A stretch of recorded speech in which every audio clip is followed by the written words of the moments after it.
2010 and who had served for 15 years. That is pang-apat po ito. So Yes, Your Honor. There were more than 29. Kaya nga po akala ko yung mga kaya nagiging 35 yun or 34? 34 is because the other 5 applications which I did not include in my letter came in after my letter was submitted. Okay, thank you. Now, since this special committee was asked to, to create a special committee to evaluate all concerns regarding retirement and civil service benefits of the members and other employees of the judiciary, was this special committee able to process and expeditiously dispose of other employment benefits or retirement benefits other than yung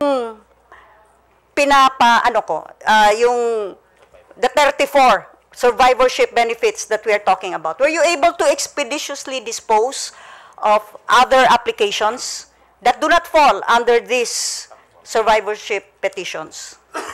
Yes, Your Honor. Very good. Ilan po? We have 126 po.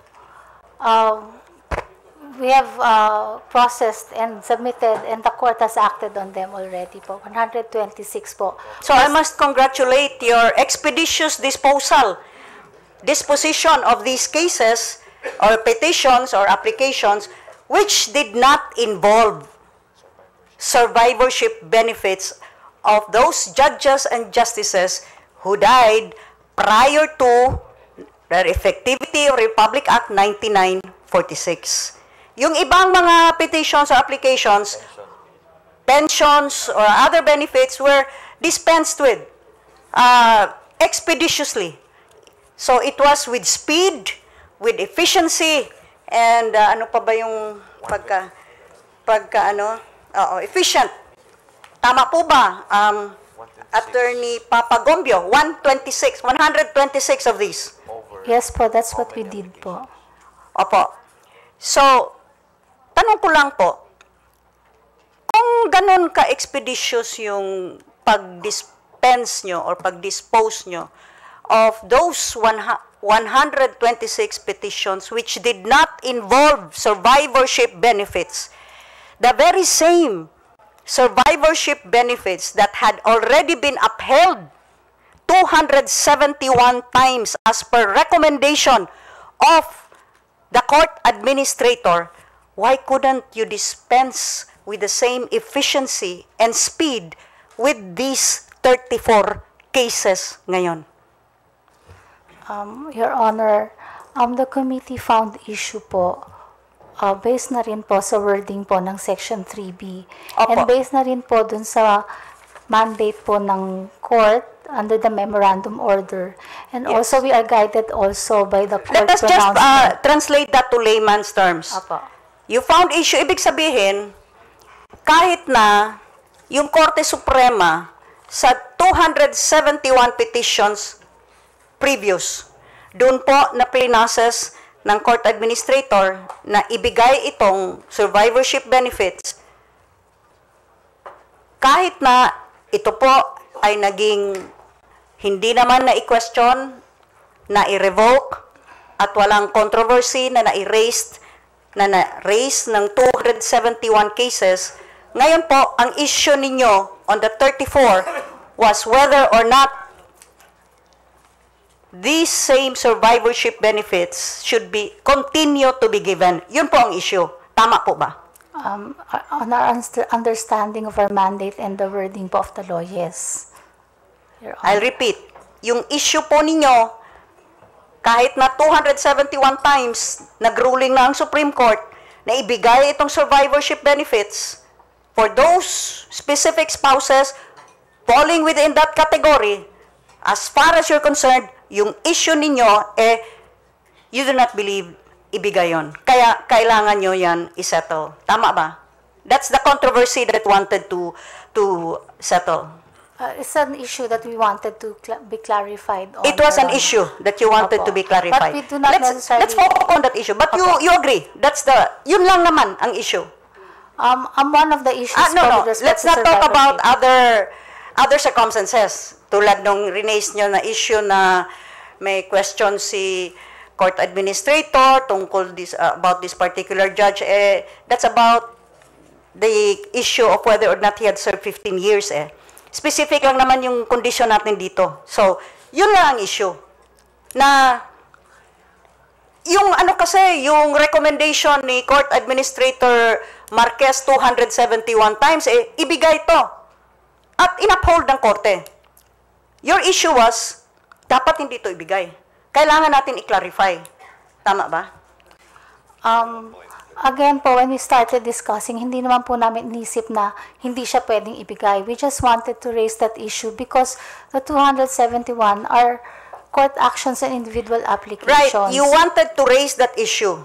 Opo. To be Was it the first clarified, time that this issue was raised?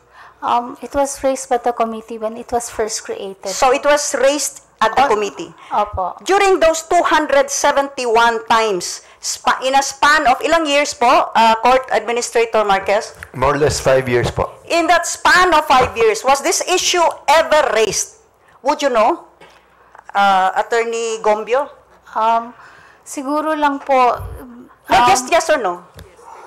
yes, it was raised rin po in, Kailan po? there are ano po, at least Kailan we can, po? Please be specific. okay. I think you can, my question is very, very clear. In the span of 5 years, kung saan palaging nagre-recommend si Court Administrator Marquez na ibigay itong survivorship benefits, 271 times, iba't ibang mga justices ang nagbigay ng kanilang ruling, upheld and banked.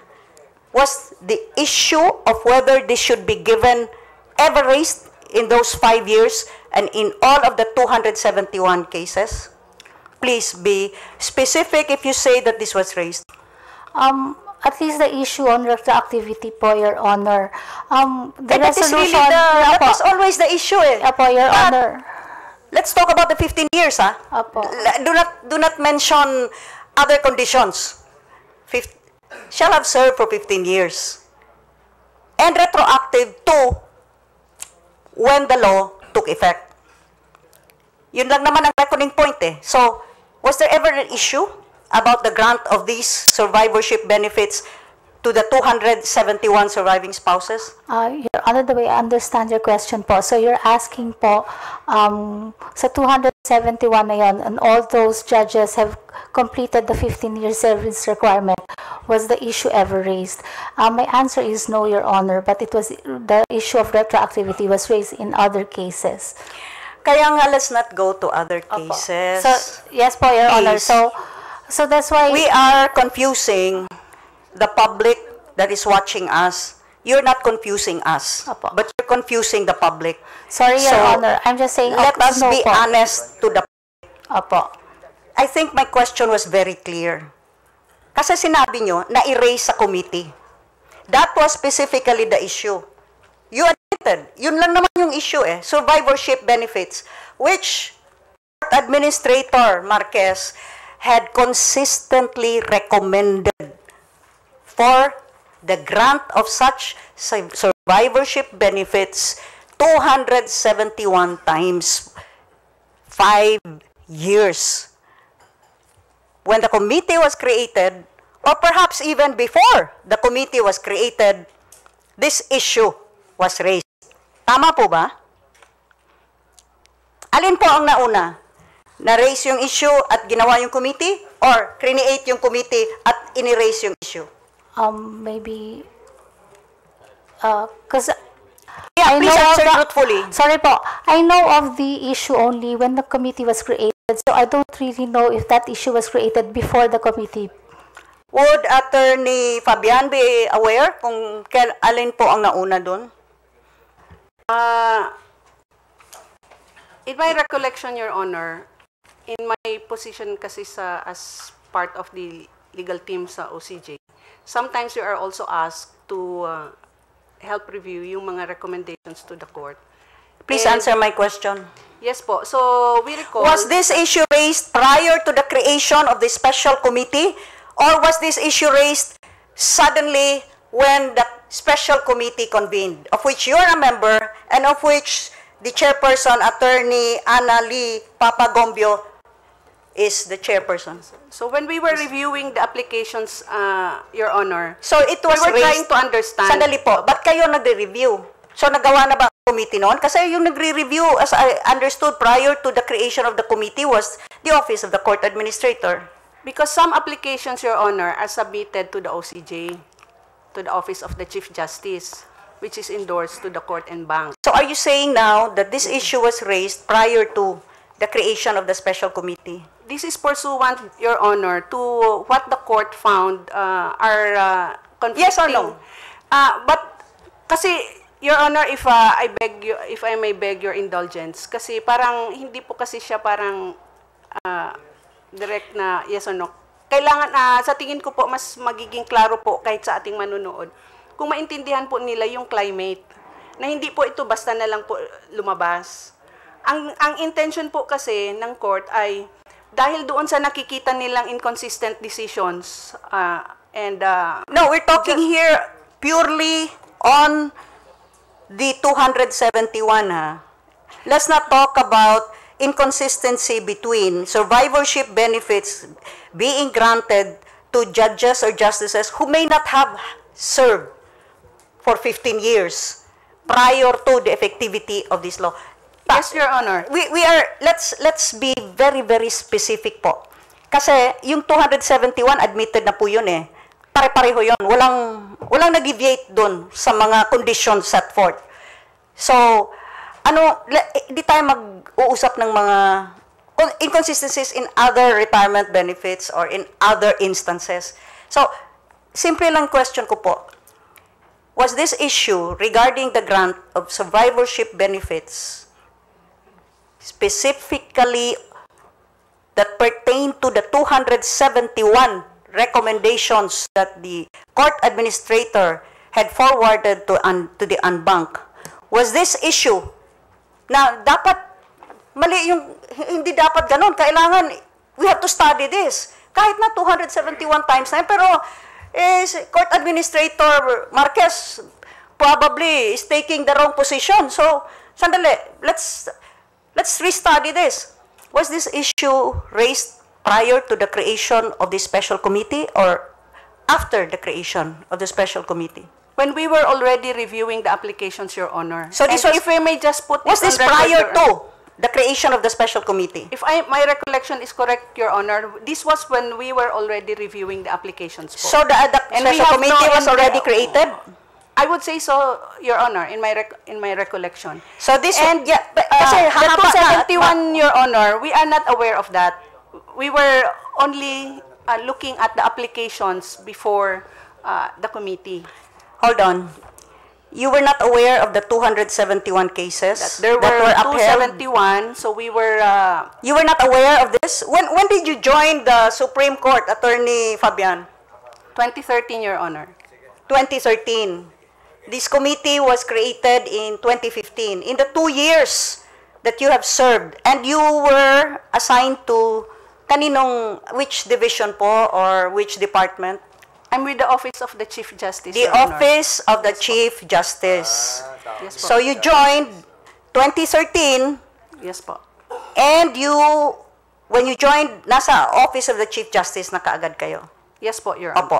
So, in those 2 years na hindi pa naggawa, anong month po kayo nag-join? In May po, 2013? Your Honor. May of 2013. Yes po. Now, in those, so it was the Chief Justice that, in fact, gave you the opportunity to work with the Supreme Court. Tama po. I applied po, Your Honor. You applied. Prior to applying, kilala niyo ba si Chief Justice Sereno? Personally, no po. Saan po kayo, where were you connected with? I was with a real estate company for 2 years. Prior to that, I was a missionary with Okay. Campus Crusade for Christ and Far East Broadcasting. And So prior you to were that- with real estate, you were in a religious group also. Your experience was primarily on religious crusades, Campus Crusade for Christ, and then real estate. No, Your Honor. Prior to that, I was with a department store in Davao. I was in charge of finance, accounting, treasury, because I'm also a CPA po, Your Honor. Okay. So, you were assigned to finance in a department store. Pagkatapos, you joined the Campus Crusade for Christ. And my work there, Your Honor, including with Far East Broadcasting, is as Chief Financial Officer po. Again, with finance, right? Yes po. Yes. And then, you joined the Supreme Court, assigned to the office, or did you choose did the Chief Justice choose you to be assigned in her office, or did you choose to be assigned? Paano po yun? How does it work? I really applied for work at the Office of the Chief Justice po. You chose the Office of the Chief Justice? This is my first government service po. I see. So, bakit po niyo pinili yung Office of the Chief Justice? Bakit hindi po sa finance? Kasi finance naman po yung yung background niyo at experience. When I became a lawyer, Your Honor, it was because I wanted to contribute. This may sound kasi, pero it was with the intention to contribute to governance. And when the Chief Justice was appointed po, because she is also a believer in Christ, I thought I can serve well with her. Do you share the same faith po? Faith. Yes po. You come from the same church. We go to different churches po, but we have the same faith. Yeah, we're talking of religious affiliation, or yes, we call ourselves denomination. born again Christians. You are both born again Christians. Yes po. Opo. So, balik po tayo doon sa issue, yung tinatanong ko po. Yes. Yung issue nga, which involves court administrator, whether you like it or not, court administrator Marquez, involved kayo dito kasi 271 times kasi inirecommend niyo na ibigay yung survivorship benefits.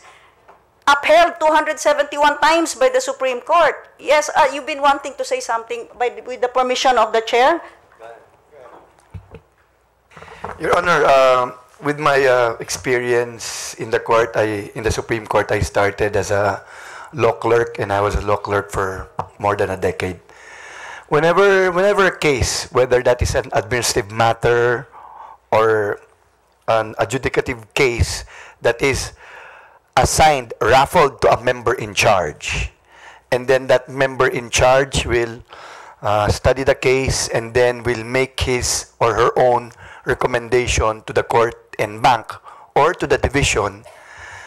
That particular recommendation of the member is in charge is supposed to be scrutinized by all the other members of the court.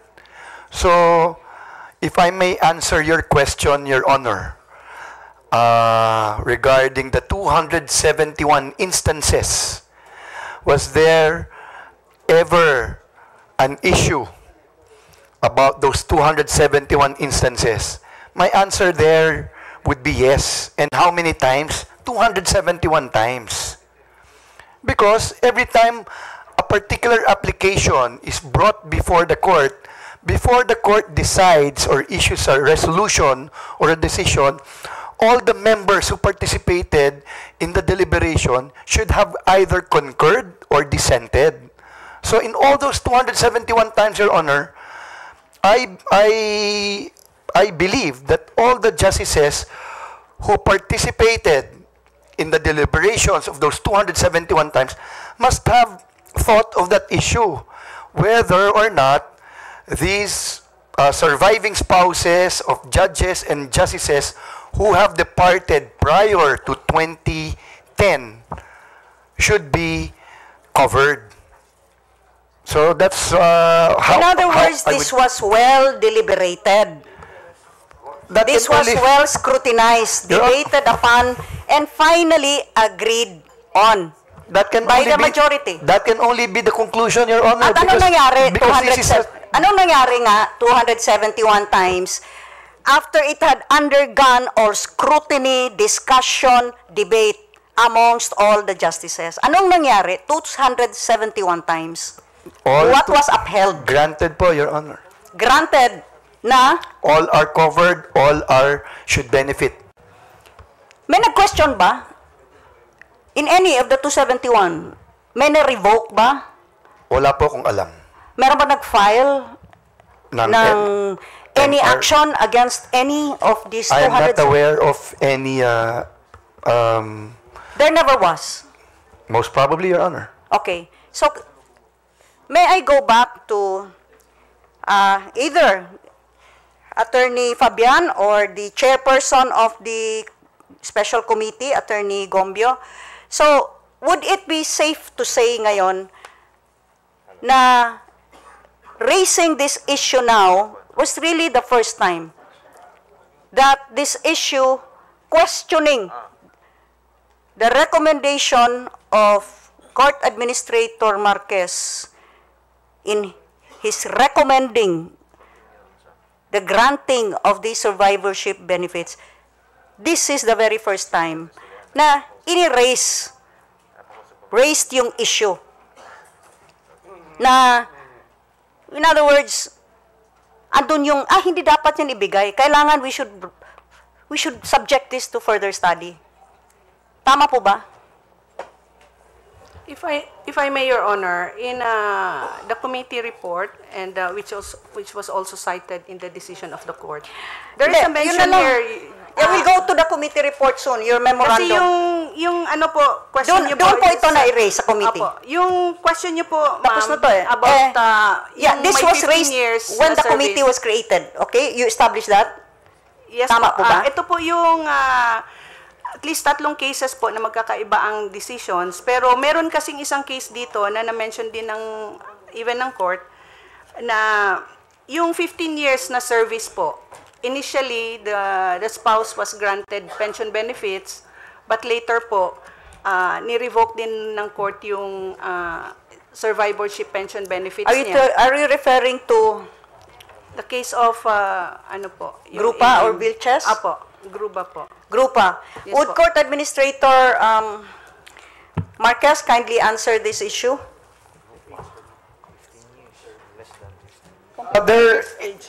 Your Honor, those 3 cases, no, were mentioned in the ponencia of Justice Martires. But those 3 cases, either there were other issues. Either they were not yet of age, or they did not meet the 15-year service requirement. So, in fact, Your Honor, So, in other words, for brevity, we cannot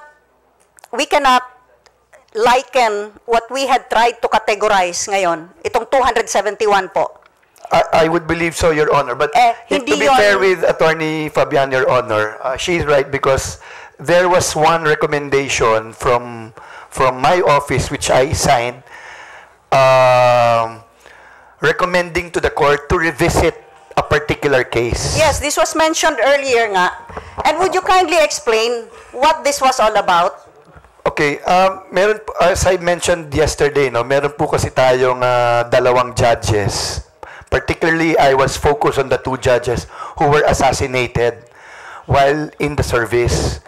And since they did not reach the required 15 years of service, kawawa naman po yung kanilang naiwang asawa. Wala pong makuhang pension. So I was recommending to the court that this issue be revisited so that their respective spouses be given pension pero prorated to the number of years they served in government. So this has nothing to do with- outside of Yes, Your the Honor. 271 nga Yes, Your Honor. na common yung namatay prior to effectivity of the law, At pasok na dun sa 15 years. at hinihingi ngayon yung surviving spouse na maibigyan. Tama so, po kayo. Outside po yun. Tama po kayo. Opo. So, therefore, so this special committee was created. Tumagal ang pagka-dispose nitong mga petitions na to, umabot ng 2 years, mahigit. And as you said, may issue po kayo dun kasi whether or not bigyan. Kahit pa, naibigay na 271 times. Now, I should like to ask Attorney Papa Gombio, kayo po yung chairperson ng special committee. 2 yung TWGs, of which sa dalawang TWGs, it was Attorney Jocelyn T. Fabian from the Office of the Chief Justice ang nagiging chair. Paano po ninyo ginagawa yung procedures ninyo? 8 members po kayo, di ba? If there's an issue that has to be resolved, do you follow the rule of the majority? Nagvo-votation ba kayo? Your Honor, Hindi what po. we do po Pag may is- issue lang. pag Kasi may issue po. I would imagine, you said you meet monthly eh. Po. So, may agenda. Tapos, dinidiscuss yan. Baka magkakaroon ng iba't ibang posisyon yung mga members. Yung iba, sige, we agree with that. Yung iba, ayaw namin. Do you call it to a vote? Sa lahat po, except for this on survivorship pension, doon lang naman ho kami nagkaroon ng votation Do you call po. it to a vote? Yes I haven't po. even mentioned anything yet eh. Yes po. And And based na according, rin po dun sa pag-sign nila sa do you memorandum. follow the rules like we do? Na in any committee nga, here in Congress, kung sino yung majority, yun ang nasusunod. Pag may votation po kami, hinihingi pag may opposition, dinidivide yung house, yung committee, magvo-vote, bawat member, kinakount yun. At kung sino yung nakakarami, yun ang mag-prevail na position. Or, ibig sabihin, majority. Majority rules, di ba? Your Honor, No, I'm asking, kasi you're the chair. How do you conduct your business in this committee that is supposed to be efficient, has a speedy disposition, consistent? Kaya, I suppose you would also, this committee would also be consistent with parliamentary rules or with the way we conduct proceedings in any committee. Your Honor, ours is only recommendatory po. I'm And asking you as chairperson, kung meron issue laid on the table, hindi kayo nagkaka-agree, do you call it, do you put it to a vote? yes, Your Honor. And you are 8. I suppose you Yes, do sir. not vote as chairperson, so 7 yung nagvo-vote. Or do you also vote? We vote po kasi wala naman po kaming strict rules kasi, So you also vote. opo, Your Honor. So when you vote, so that's 8 votes, kung yung 5, 4, yung 3, against, sinong nasusunod? Your Honor, we submit all our recommendations kung meron man bang different positions. So It what was is the only in this no. case. What is the use of a committee therefore? What is the use of creating a special committee that is supposed to achieve efficiency and reliability, consistency, and speed?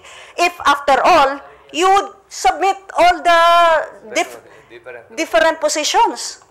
Ano pang gamit ng committee na to? Di po ba? Ito to streamline the approval process.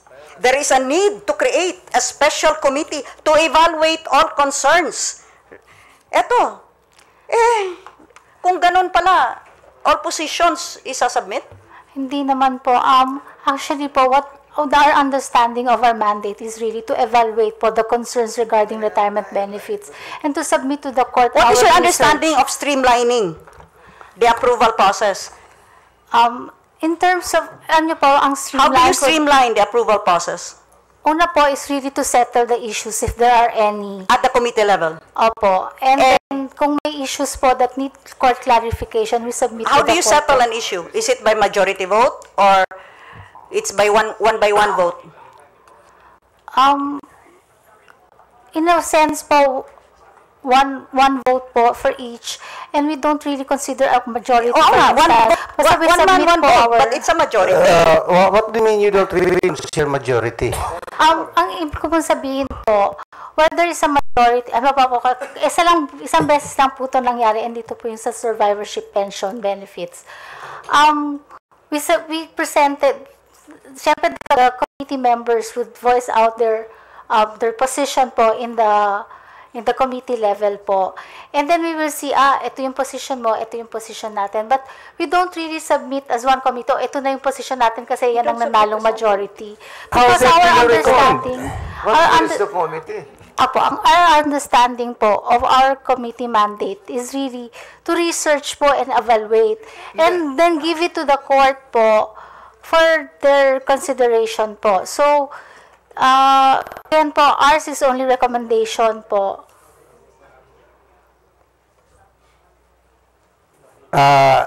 One last point from the Honorable Garcia. Apo. Yeah, just one last point. Because I did not get a clear answer kung bakit ginawa pa itong committee na ito. But do you agree, Attorney Gombio, Attorney Jocelyn Fabian, and I would have wanted Attorney Samonte also to be here, from Samonte Villanueva, also from the Office of the Chief Justice, right? That's correct, Your Yes. When 5 of your members voted to grant the survivorship benefits, therefore agreeing with Court Administrator Marquez, the 3 of you dissented. May I answer, Your Honor? Hindi, yes or no? May votation yon, di ba? Actually, nag-votation kami, Your Honor, kasi ang first draft actually was written by the chairperson and it was routed. Ang ginagawa po namin, we route the memo, we input everything. No, just- and then when it was finalized, Your Honor, answer the question. Ganito na lang, ganito. 8 kayo, di ba? Opo. 5 is majority. Opo. Now, halimbawa, ang majority, opposite ang view sa inyong dalawa o sa 3. Has there been an instance na kahit minority kayo, yung recommendation pa rin nyo ang sinusunod? Hindi po, Hindi Your po, Honor. Your Honor. Ito lang po ang ina-explain nga po ni Attorney Gombio, Your Honor. Dito lang po kami nagkaroon ng ang decision po ng committee at that time was, let's just submit 2 memoranda. Kasi hindi kami naka-reconcile. Sandali, kahit isa lang. Kahit isa lang yan. Kasi malaking skandalo ito eh. Kung titingnan mo section Article 8, mamaya itatanong ko yan. Kahit isa lang na beses na nangyari yan, na hindi nasunod yung majority, grabe yun. Just a final point, and I would wish for the public to know this. There were 2 memoranda that were submitted to the court and bank.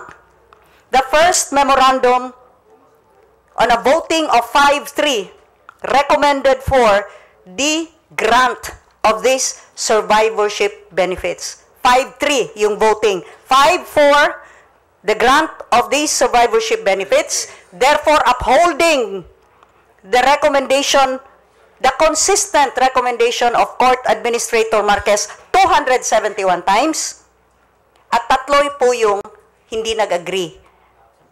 Yung 3 po, tama po ba? Please correct me if I'm wrong. But yung 3 po, si Attorney Ani Papagombio, si Attorney Jocelyn T. Fabian from the Office of the Chief Justice, and si Attorney Sarina Samonte Villanueva, again from the Office of the Chief Justice. Is this correct? Yes, Your Honor. Now, about 1 week later, there was another memorandum submitted again to the court and bank, wherein such memorandum recommended for the denial of these survivorship benefits. At 3 lang ang nag-recommend na i-deny itong survivorship benefits. At itong 3 ito po ay sina, please correct me if I'm wrong, Attorney Annalie Papagombio, Attorney Jocelyn T. Fabian from the Office of the Chief Justice, and Attorney Sarina Samonte Villanueva, again from the Office of the Chief Justice. Is this correct? I The would second like to make a memorandum. qualification. The 2 memoranda po were submitted simultaneously to the court and bank po. Although the dates may That be is not different. how the decision of Justice Martirez is, and it is, both memoranda are noted, but both memoranda were submitted separately. One earlier, which recommended for the approval or grant, and the second one recommended for its denial. Your Honor, no, Your Honor, I would like to clarify po, talaga po, the two memoranda were simultaneously submitted to the court and bank po, and I have a cover memorandum po submitting the Okay, both. so the dates lang let po us not quibble on the dates, but do you agree that yung memorandum na nag-recommend for the grant of benefits on a 5-3 majority yun, yung 5-3, yung tatlo na ayaw, yung mga pangalan na isabi ko na, two of which kayo po yun. Yes, Sir Attorney Honor. Papagombio, Attorney Fabian, and Attorney Samonte Villanueva. Yes, Sir Honor. At yung dissenting opinion po ninyo, yung ayaw nyo i-grant yung benefits na yon, nasa second memorandum po. Kayong tatlo pa rin na ayaw recommending for the denial of these benefits. Yes, Your Honor. And two of you come from the office of the Chief Justice. That's correct, Your Honor. But if I may qualify, And Attorney Papag... yung memo po namin na, Your Honor, it was not prepared after Hindi pa tapos the first... ang nagtatanong. Nagkwa-qualify ka na po. Sorry po. Clarifying lang po. And Attorney Papagombio, you are now the Deputy Court Administrator. Deputy Clerk Sorry. of Court po. Kasi... ikaw kasi at Court Administrator, Marquez, you've been pushing for the survivorship benefits 271 times. You are now the Deputy Clerk of Court, on which the present Clerk of Court is on an extended tour of duty, for which at any time, extension na ngayon, kakailanganin ng bagong Clerk of Court. Tama po ba? Is that right, Madam Clerk of Court? Yes, Your Honor. It will be chosen by the NBank. Okay, so thank you very much, Mr. Chair. You were saying something, Justice? I just wanted to clarify that they submitted simultaneously but different dates, the memoranda. Yun po yung reflected sa decision ni Justice Martirez. So it may appear that it was submitted on different dates but actually dated differently lang but submitted simultaneously. How many days are involved between the simultaneous submission and the different dates? Yung different days, ilang araw yan? Your Honor, If I could recall the submission, it's about 6 days. mga ganun lang po. Apo. Po sa second paragraph ng ponensya ni Justice Martirez yun. June 23 yung Memorandum A, at saka July 6 yung Memorandum B. Okay. Attorney Gadon? Yes, Your Honor. Correct me if I'm wrong, Your Honor, but I understand that as a complainant and resource person, I am also allowed to cross-examine witnesses. Is that correct, Your Honor? No, Well, that's, I was made to understand, Your Honor, that if Chief Justice would also appear here, she will be allowed to cross-examine me, and I can also cross-examine the witnesses, Your Honor. Attorney, Because there are questions, Your Honor, that I want to... let me respond to that. Yes, Attorney Your Gadon, we are now at the stage of determination of probable cause. Parang nasa fiscal hearing tayo. Okay? Ang fiscal ang nagtatanong. Kung may gusto kang itanong, i-course mo sa fiscal. Sino yung fiscal? Marami po kami. Yes, Your Honor. So, yung respondent, kung gusto rin niya na magtanong, ipapasa sa maraming kasama ng committee. Yun po. Yes, Your Honor. In which case, Your Honor, I have submitted some questions that can be propounded, Your Honor, to the witness, Your Honor. Okay, marami kasing dapat itanong dito para masubaybayan yung mga maliligaw tayo ng landas. Mr. Chairman, and let this be clear that in committee hearings in Congress, the rule is only members of the committee can propound question. Even congressmen who are not members of this committee cannot propound questions. It is only the members of this committee and the ex officio members. Then I submit, Your Honor. Okay, from the chair, nakalista po ako doon, kaya lang konting-konti lang ito para hindi lang tayo maligaw ng landas. Any among you, no? My questions are directed to any among Justice Marquez, Attorney Gombio, Attorney Fabian. Kung may medyo konting mali yung sinasabi ng isa, kindly correct him or her. Number one,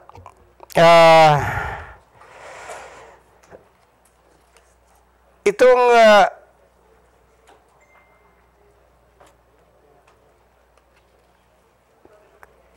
Deputy Clerk of Court in Bank, Attorney Papa Gombio, paano ka napili na Deputy Clerk? I applied po and the court through the division chairpersons appointed me po.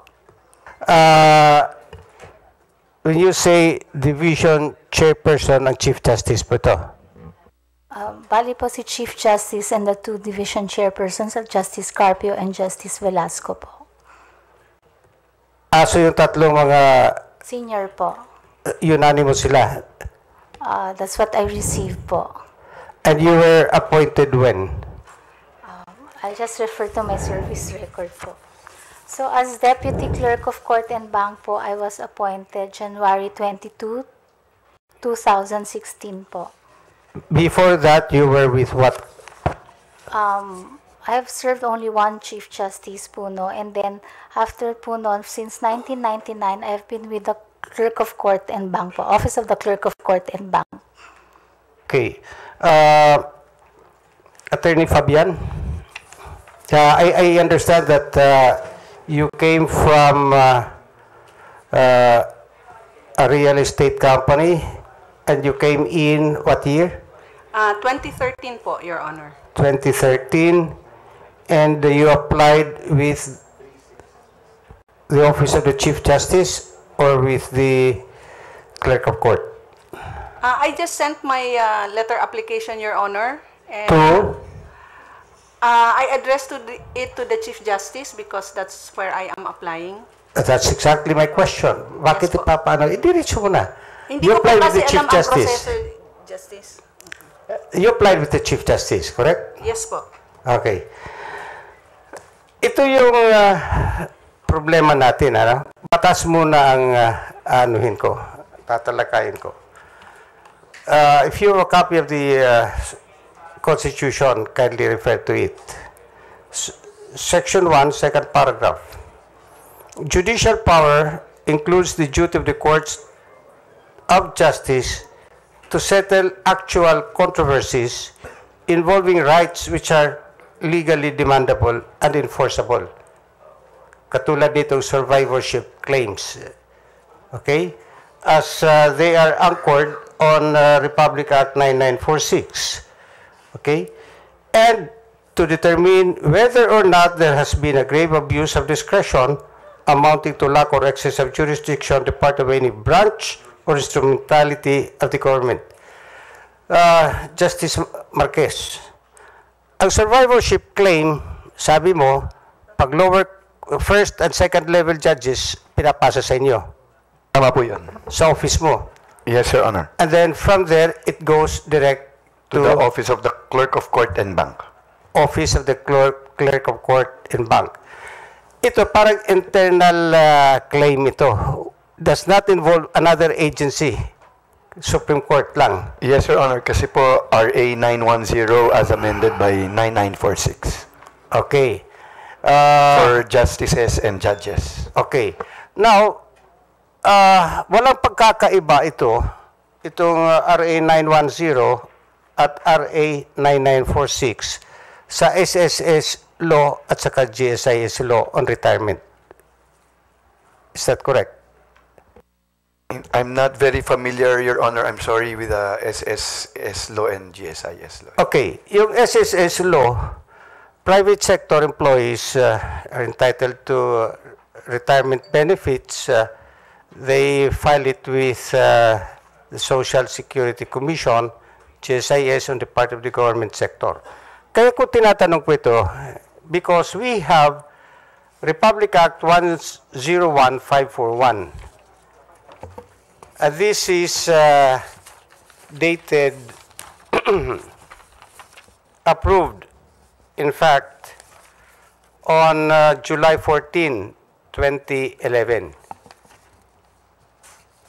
Ang implementing rules requirement is in Section 6, which says, the Civil Service Commission, after consultation and coordination with the government agencies and/or instrumentalities affected by this Act, including but not limited to the GSIS, Pag-ibig Fund, the Constitutional Commissions, the Legislature, and the Judiciary, as well as the Office of the Government Corporate Council and the Department of Interior Local Government, shall promulgate and issue the appropriate rules and regulations for the proper implementation of this Act. Tanong ko po, nagbigay ba kayo, nag-issue ba on the part of the judiciary ng implementing rules? In relation to RA 101541. Any among you, Justice Marquez, Attorney Gombio, Attorney Fabian.